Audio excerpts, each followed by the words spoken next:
When you look at a city, you don't just see steel and concrete.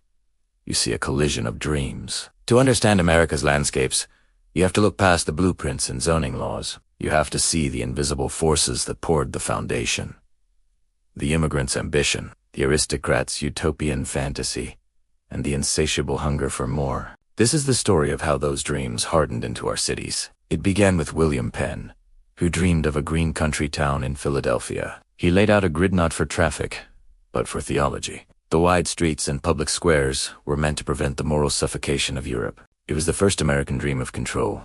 The idea that if we could organize our space, we could organize our souls. But soon, the dream of wealth won out. The open spaces filled with brick row houses, and the city transformed from a moral sanctuary into a marketplace. By the late 19th century, the dream shifted to industrial might. In Chicago, after the Great Fire, the skyscraper was born.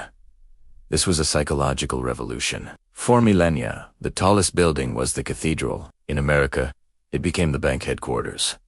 The skyline became a graph of economic ambition. But for millions in the tenements below, the dream was a nightmare of survival. In response, the City Beautiful movement tried to mask the factory soot with grand, neoclassical buildings, hoping beauty could calm social unrest.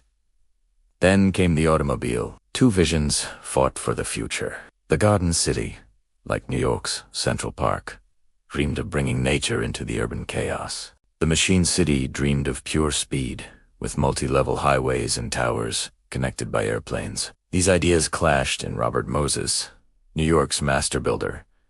He saw the city as a machine to be optimized, bulldozing neighborhoods for highways. He was challenged by Jane Jacobs, who saw the city as magic in the ballet of the sidewalk.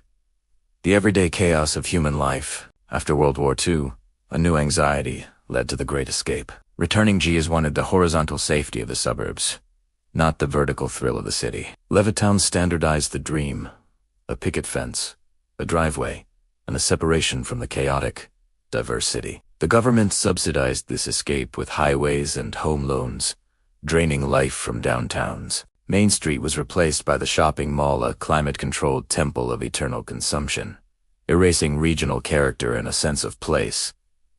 But the pendulum swung back. The children of the suburbs, bored by the quiet cul-de-sacs, saw value in the decaying cities their grandparents fled. This was the dream of gentrification, bringing money and espresso bars back to the city, but often displacing longtime residents. From Penn's holy grid to the suburban lawn, from the smokestack to the server farm. America was built by the friction between our desire for freedom and our need for order.